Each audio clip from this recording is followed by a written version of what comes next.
Hi everybody, welcome to the Lions Roar podcast. This podcast today is brought to you by the Lions, and we are here to talk about kingdom entrepreneurs and how can entrepreneurs really help to enhance God's kingdom. So today we have two great people joining us for this conversation. We have Andy Edmondson and we have Shell Paris. So thank you very much and welcome to the podcast. Thanks for having us. Okay guys, thank you for joining me. And today we're talking about entrepreneurs. How can entrepreneurs help to enhance God's kingdom?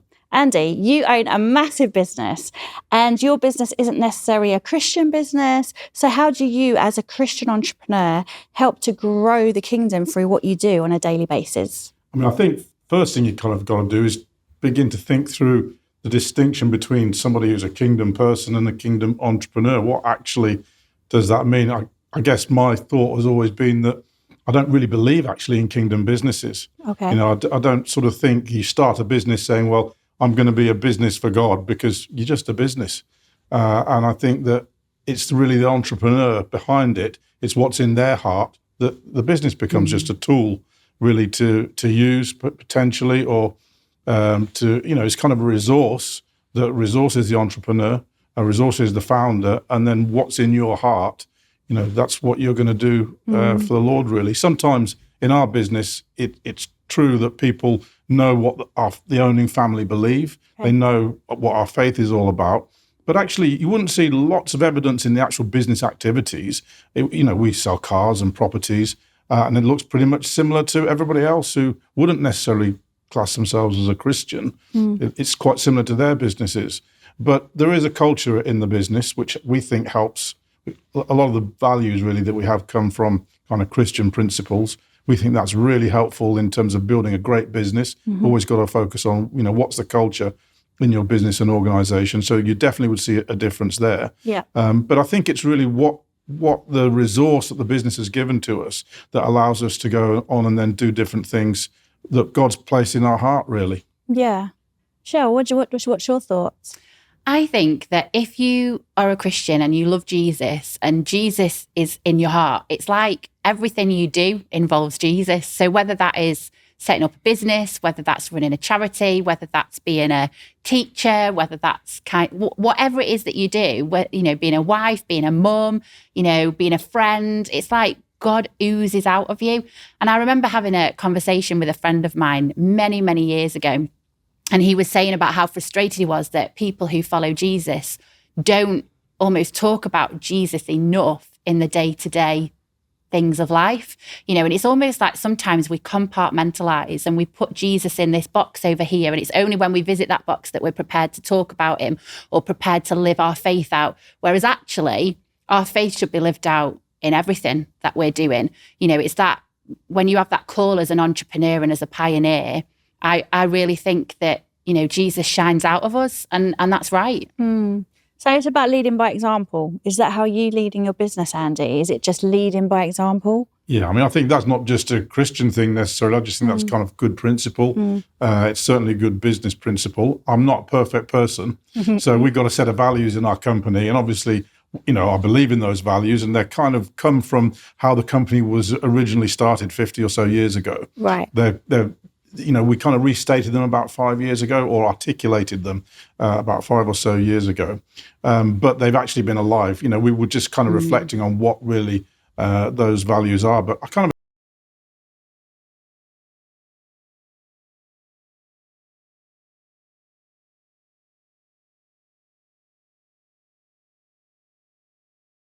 with my family, they'd recognize the same person. Right. And I think there shouldn't be, like, as you said, just kind of different compartments to your life. Yeah. It's just God's in me, something I believe in, I'm convicted about.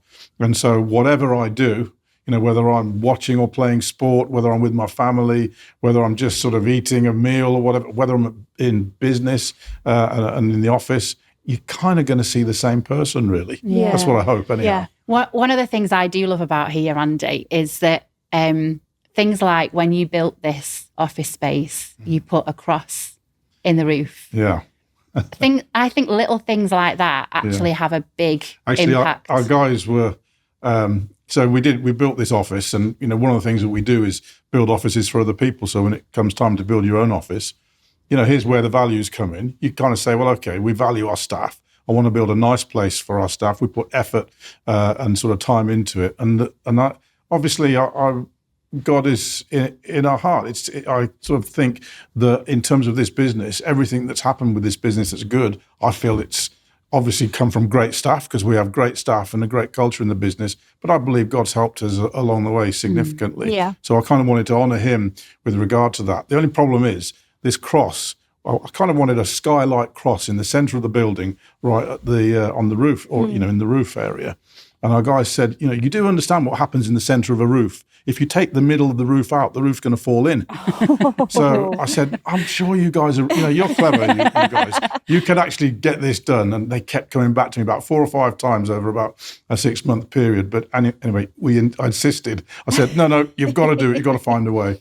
So they did actually find a way. And, just a sort of few meters that way is the cross skylight in the top of the building. I just think it's fantastic. It's just something small. People may not know about it, new staff that have come in, but whoever talks to me about it, we'll talk about, actually, that's how we feel as a family. We feel that, all the things we're doing, you wouldn't necessarily recognize them as Christian. They're just business things. But what's at the heart of the family that owns the business is that we honor God and know that God called us into a life of business and kind of entrepreneurialism, but also, he's there with us. He's the one that kind of gives us, if you want to call it, the ability to be successful and make money. Yeah. Go on, Cheryl. I was just going to say that I think a lot of building kingdom when you're an entrepreneur and a pioneer actually comes from decision making. It comes from how you make decisions, what decisions you make. So things like, I'm going to decide to put a cross at the top of my building because I want everybody to know that this is a building and a business that honours Jesus. Yeah. That's a great decision to make. The decisions on how you interact with your staff, how you value your staff, the decisions on, when you're in a challenging season, how you walk through that challenging season, how you deal with frustrations as a leader when people around you are frustrating you, but you need to deal with that in a Christ-like way. And so I think a lot of building God's kingdom as an entrepreneur does come through the decisions that we make. And I guess what I'm hearing is that you have a really strong Christian ethos, and you can make your decisions based on that. It's not necessarily that this is a Christian business, because it's not, but the way that you decide things and run and lead the business is based on Christian values. Yeah, I mean, definitely are the values that we use and the kind of, we have a values booklet that we communicate our values to all of our staff, and various different videos and different ways of bringing our values to life. But those values, they're just completely congruent, really, with what Christian values are. Commitment, integrity, respecting each other, togetherness, and team working. Those are our 4 main values. Trust is the foundation, and we're characterized by humility. And I think you find all of those things in the Bible. Yeah. Culture is actually extremely important in any organization or business. You get a culture, you just got to decide whether it's you who sets it. Right. And so from my perspective, it's really important that we set the culture in the business. As I say, it doesn't necessarily mark you out as a, inverted commas, Christian business. Yeah. But it's coming from the heart of who the owning family are and what we want our business to feel like. What I would be disappointed in is if we do business in a way that doesn't really reflect who we are. Right. And I can't always guarantee that every corner of our business, everybody's behaved perfectly. I certainly don't do that. I'm not a perfect person. But our aspiration is to do business in a way that really honours God and honours those values. And that's kind of the connector for it. And so what else does your business do? I mean, obviously you run your business in the most excellent way that you can. You've talked about the culture that you've installed here, but why do you think God is giving you this business? How else are you growing the kingdom? Yeah, it's a really interesting question. I mean, my father established the business, and when he was younger, he was sort of saved at 17. He'd been brought up as a Catholic. But he really kind of saw God as somebody who was there to, whack you over the knuckles when you do wrong type of thing. And he then just had quite a radical transformation, really, began to see God as somebody who you could have a relationship with. And so that happened to him. He wanted to be a missionary into Africa to begin with, but God, there's a man actually in a church service who didn't know him and came up to him and gave a word over him. It's actually a Bible scripture which talks about, see a man diligent in business, he shall stand before kings. Right. And he actually wrote a book about standing before kings. So there was a lot of many words over him, and his story is kind of a fascinating story. Mine then on the back of that was, well, normally if you're born as the son of an entrepreneur, it's not normally the high chance that you're successful. Right. But I kind of just thought to myself, well, anybody could have been born to my father. If I believe in God, that wasn't a coincidence. Yep. So what might God be kind of asking of me, really? And so in a sense, he set the template of how our business would be. But you have to learn faith for yourself and believe for yourself. I don't believe because my father believed. Yeah. I have a conviction about who Jesus is through the Holy Spirit. And so it was quite a natural thing, really, for me to take where we'd arrived at with the business and then begin to say, well, look, now that I'm running the business, it's not going to feel different. This is not going to be a question of, I want to do something different to my father. Obviously, my job is to expand and keep growing the business. But actually, the culture and the atmosphere and much of the legacy, I guess, I inherited from him with the business continues. And I know that we're family. He's my father and I'm the son, but I think that's true of all of us. We all sort of stand on the shoulders of giants, don't we? We sort of pick up where people before us have left off. Even if we're entrepreneurs, that's actually true. And so I think it's kind of inspirational to think that way. The whole ethos thing is good. Actually, one of the charities that we run from our business is called Grace Foundation. And that's a charity looking exactly at this point, the whole idea of ethos, Christian ethos in schools. So what we do is we sort of have a project working with a number of different schools. We know it works because Ofsted records the fact that, when Grace Foundation, our teams, are working with the schools, the academic performance increases, which is an amazing thing to think. Yep. But why that is because once you tell young children or young people that actually, even if you're not saying to them, which we're not, you have to become a Christian, you can't evangelize inside schools. We don't do any of that. But you're just beginning to educate them on, values, the fact that you can live your life in a different way and what the net effect of that is. And it increases the aspirations that these children have for their own lives, which actually leads on then to increased performance. So actually, it's great from a business point of view too. Okay, so you've talked a bit about your charity there. So your business actually owns its own charities. So the work that you do then inputs into those. And then is that how you also enhance the kingdom with what you're doing here? Yeah, that's essentially how it's worked for us. I think if you kind of mix charity and business, you get, business needs to have focus and clarity. Yeah. You've got to have an objective in mind, and to be a high-performance organisation, it's really important to focus on those things. Yeah. What actually does your business need? Similarly with the charity doesn't want to be kind of mixed up in trying to be a business or is it a charity? So again, we have different teams working on those different charities and they have great focus. For example, Grace Foundation, as I mentioned. Yeah. And our staff are fully aware of that. We don't recruit Christian staff. Probably, I would say less than 5% of people who are working for us would call themselves, born again Christian, whatever that term means. Yeah. But they're all aware of it. So we never hide our faith. People are aware from the moment, they join us of how our company works, what we're doing with the funds. It's a bit difficult to miss because Christian Vision, which is like a global charity planted from the company in 1988, it's got its headquarters building right next to ours. Yeah. So it's, everyone drives past it every morning. Yeah. So it's kind of very obvious. Amazing. So how many charities do you operate? There's two main, but then we're also involved with our church, local church. And so actually, if you want me to answer that legally, there's probably 4 or 5 different or even more. But essentially, there's two main things. Amazing.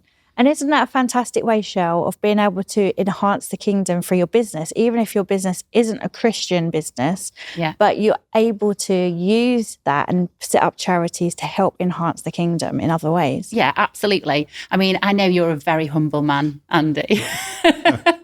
But from my perspective, the Lions, Imagine the Day, Alive, Strengthen, none of these amazing projects would exist if it wasn't because of the decisions that Andy and his family have made about investing into those things to enable them to happen.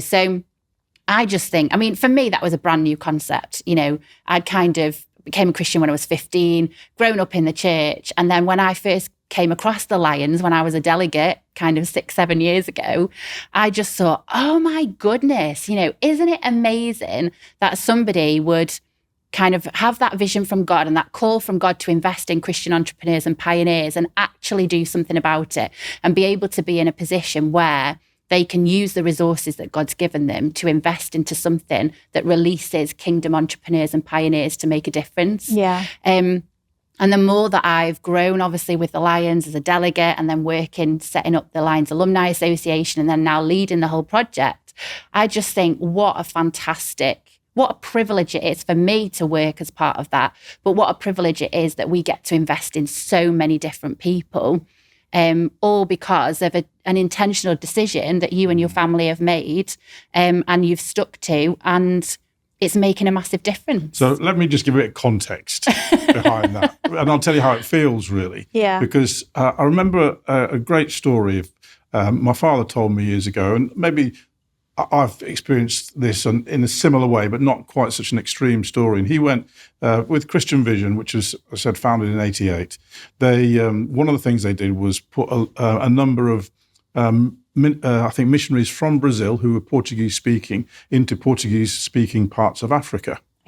Okay. So, and he went to visit some of these missionaries, and they were so grateful to him, and they sort of said, "Oh, we're just so grateful that you've sort of sponsored this project and you're sort of, you're giving towards it, etc." Yeah. And he just broke down in tears, which I totally understand. Yeah. He was humbled by it because he said, "I'm giving something of which I have more.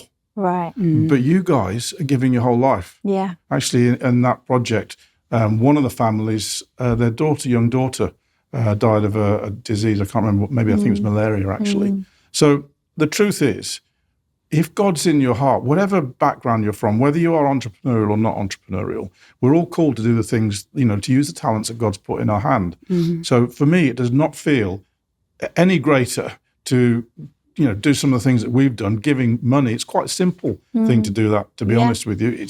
God's just changed my heart. So it's all his anyhow. So I'm giving some of what he's blessed us with. But other people who are involved, you guys, people who are just on the start of their entrepreneurial journey, some people who start their entrepreneurial journey with an amazing vision to do good things for other people. I'm constantly amazed at the sacrifice those people made. So, hopefully we can count ourselves, or God counts us in with some of those people. Yeah. But I really do genuinely feel that actually what we're giving, I'll have a business career. And I want to give what I've learned back to the kingdom, and some of the money that God's given us and resources that goes with it too. Yeah. But it's no greater a thing that we're doing than anybody else. It just really isn't. It's just a question of perspective. And I think the key takeaway is, if God's changed your heart, whatever's in your hand belongs to him. Yeah. But that's the key, isn't it? And I think that there are a lot of people who, Christians included, who they run a business and they make a profit and they keep it all and they don't want to give it away and they don't want to kind of give it to God. And it's like, no, this is mine. I've made it. I want it for me. And actually, when God gets our hearts and we allow him to use what he's given us, that's, like you say, his anyway, that's when amazing things can happen. That's when God's kingdom gets built. And you're right, it takes everybody. It takes somebody to invest. It takes somebody to lead it. It takes people to participate. It's a whole big thing altogether. But I think that the big thing is playing your part in the way that God's asked you to. Yes. Just doing your thing, doing the thing that God's given you to do, and letting other people do the things that God's given them to do. And actually together, that makes that's the thing that makes the big kingdom impact. Definitely. Because many people who run businesses like yourself might be thinking, okay, I've got a business and I'm good at running this business, but actually it's not making much impact. It's not making impact on the kingdom or even making impact in the community. So how can I be used in this way? And you're a perfect example of how God uses you to make money, to invest in your charities, to inspire other people. And the Lions program is a perfect example of that, isn't it? Yeah. I mean, there is nothing greater on a Lions weekend and a Lions program than seeing people who have realize that they have a call or a dream in their heart that God has given to them, and seeing that outworked and journeying alongside them in that. Yeah. We see delegates come at weekend 1, and then by weekend 6, they're pitching in the Lion's Lair. And it's such a joy to see that journey and have walked alongside them in that time. And, I think even we had Lions Weekend 2 from this year, and you could see that people were so fired up and envisioned with the things that God had given them to do. But one of the things that we noticed as they were talking about their projects was that actually there was not enough strategy in place for it. Right. So again, to be able to just help people to strategize that you've got this great vision, but how are you going to get there? Who are the people that are going to walk alongside you? It's amazing, isn't it? I think one of the things that's interesting is that often people lack confidence. Yeah. So, I think we meet on the Lions program a number of people whose journey sort of looks a bit like this. They've kind of felt this kind of entrepreneurial gene, if you want to call it, or something inside them where they think, actually, I want to solve this problem, or I want to, they have ideas. Yeah. And the thing that tended to hold them back was confidence. They were thinking, well, maybe I'm not the right person to do it, or maybe, if I have to leave my job to do it, what happens then? Where do I get the sort of help and support and resource from, people to hold my hand or help me to understand exactly what the next step should be? Yeah. But I think when you're brave enough to take that sort of confident step, you find that actually there's more resource within inside you than you imagine. Yeah. And you end up finding ways to solve the problems that, whatever those problems are, in sort of standing in your way to complete your goal, really. Yeah.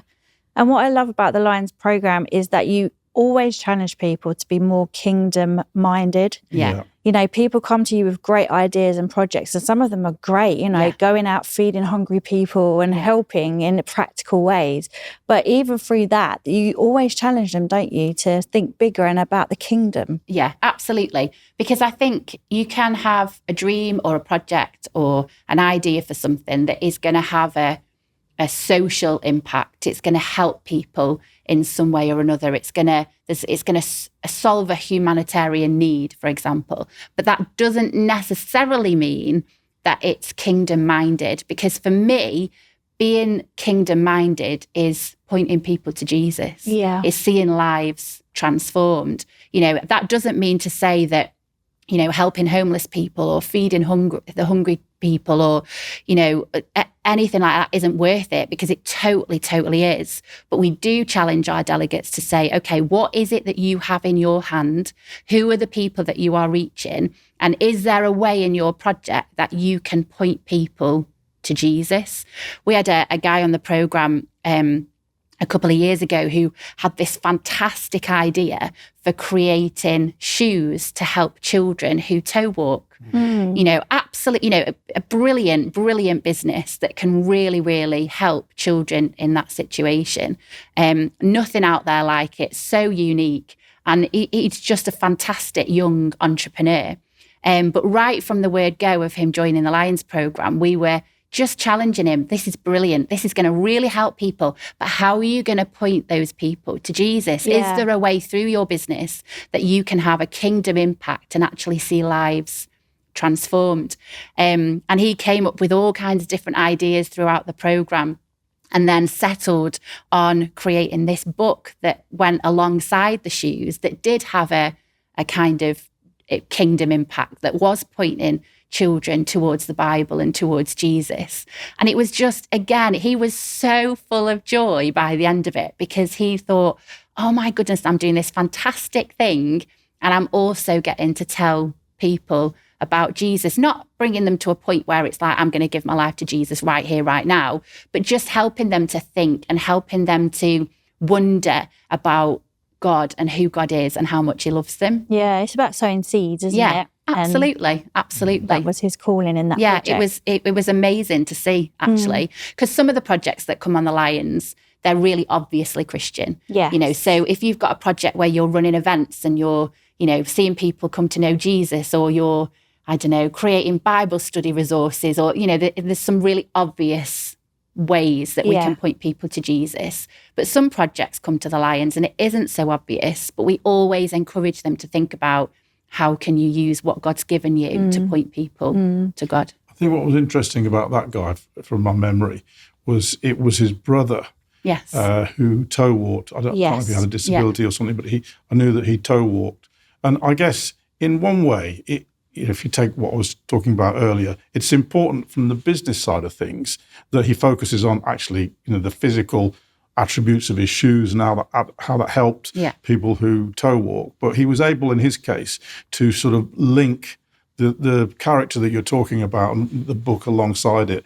And actually what I thought was really clever about his project is he was able to do that without kind of diminishing the impact. In fact, actually, this character that he had, because he began to talk about how young children and young people feel who toe walk. Yeah. There are sort of psychological elements to that. Right. And so this character was able to kind of identify and connect with those children. So for me, the two things enhanced each other. Yeah. It's not very often that you find a project like that where you unique. get, that's kind of quite a unique thing. But he was a young guy, as you said, very, very creative and very interesting. Yeah. So when it happens, it's fantastic, but it doesn't always have to happen that way. Yeah.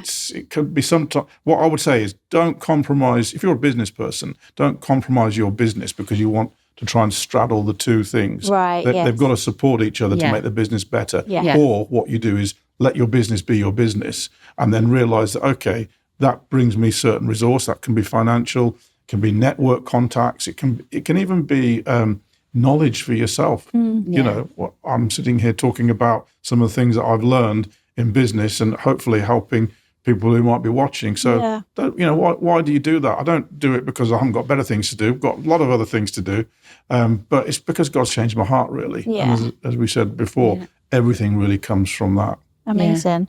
And we even see, like, in the Bible, don't we? Jesus is a perfect example. He was a carpenter for years and years before he went out and did his mission. So there's a time and place for everything. There is a place for business. There is a place for business to be built up and to be used as a resource.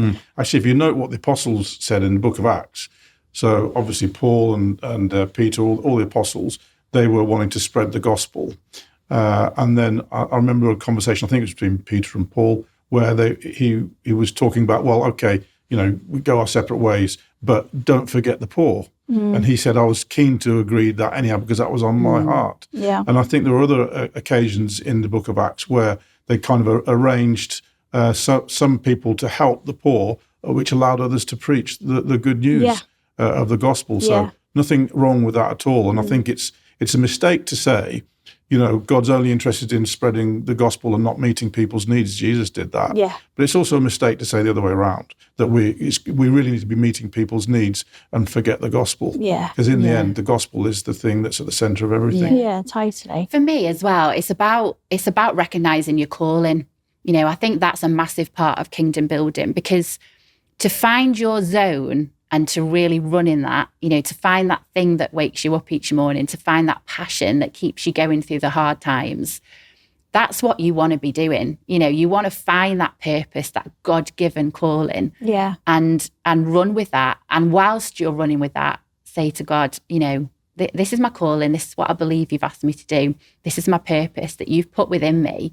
How can I use that to glorify you? And I think it sounds simple. Actually, people realising their calling is, I speak to so many people who just haven't got a clue what they're called to, and so actually I think if you're in a position where, God's revealed to you in some way what it is that you're called to or your purpose, and you've found that and you're running with that, don't ever take that for granted, because actually that's a really, really kind of special thing. And if you're sat watching today and thinking, I don't know what my calling is, I don't know what my purpose is, I don't know what it is that God's asking me to do, I would really encourage people to just take that time to discover that calling and to discover that purpose. Think about the things that you're passionate about. Think about the things that you get up for in the morning. Think about those things that you kind of have been created for, that give you energy and give you joy. And it doesn't mean that it's always going to be simple and it's always going to be easy, but when you're looking at those things that God's put within you, there's no point If say God's given you a gift for dancing, and you decide that you're going to focus on playing cricket, you need to dance, because if that's what God's put in you, then you need to do that rather than look into something else. I just think I'm really passionate about helping people to discover what it is that God's put in them to do and to be called into. And you are right. It does start with those gifts and skills that God's giving you that you instantly have. Yeah. Because when I started my business, I was just into music and singing. Yeah. Let's just start a choir and get people singing. Yeah. But actually, he didn't reveal his true calling as to what that business would do and what it is doing. And even now, I'm getting more new revelations of the power of what the business is doing and how it's impacting people and planting seeds into people's hearts. I had a great quote. So I love motor racing. I've loved it since I was a boy, really.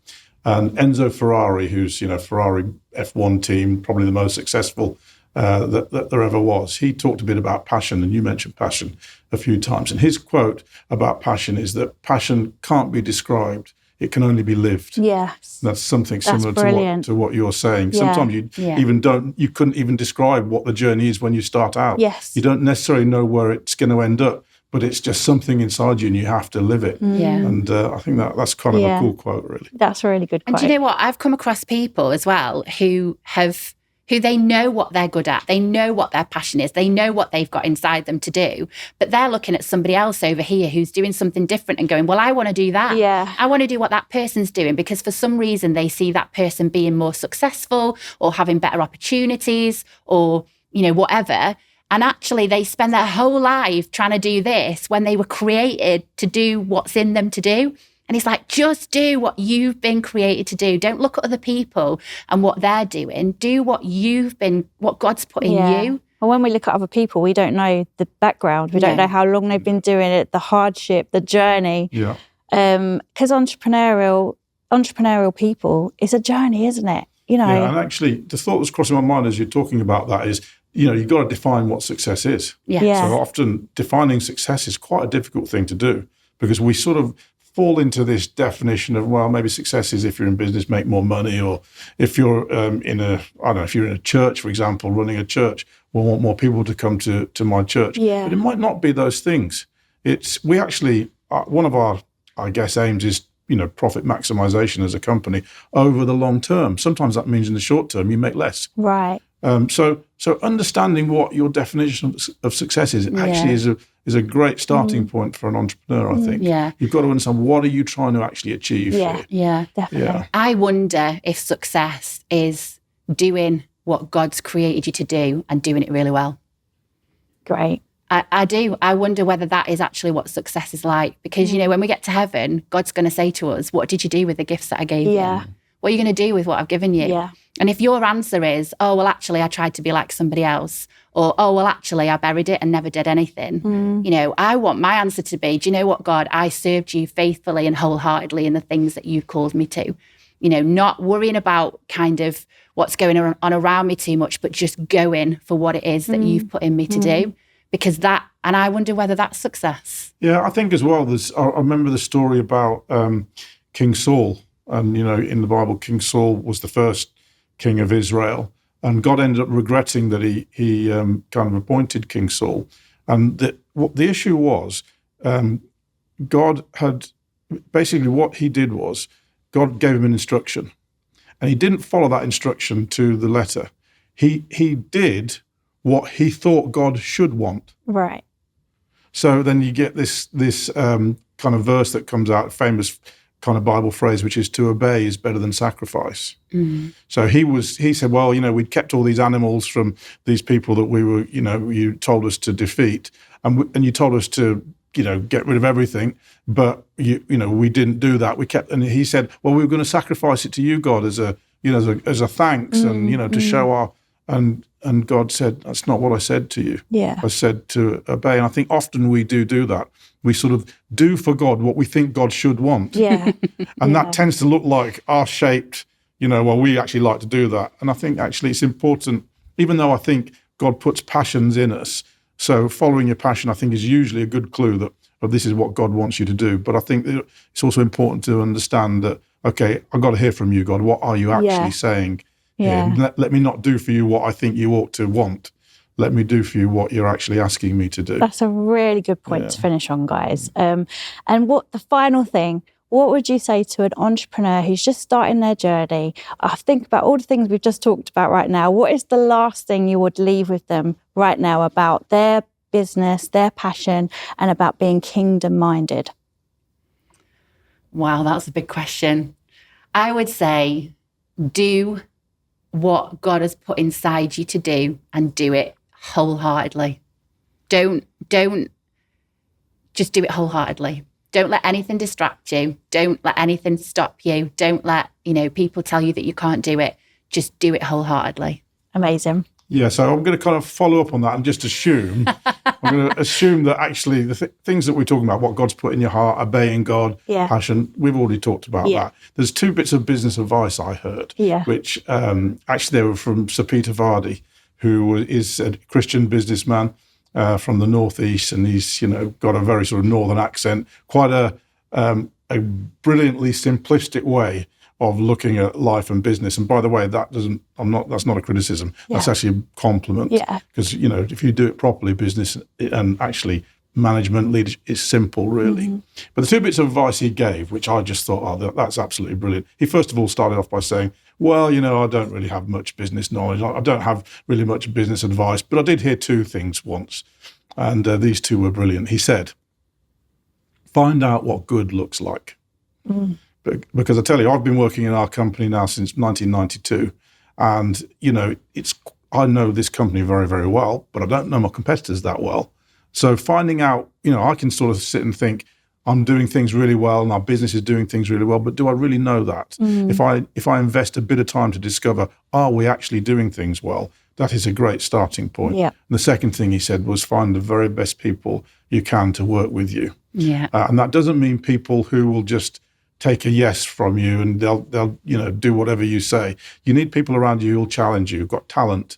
Talented people tend to be challenging and more difficult to lead, but that's not a reason not to have them working with you. Amazing.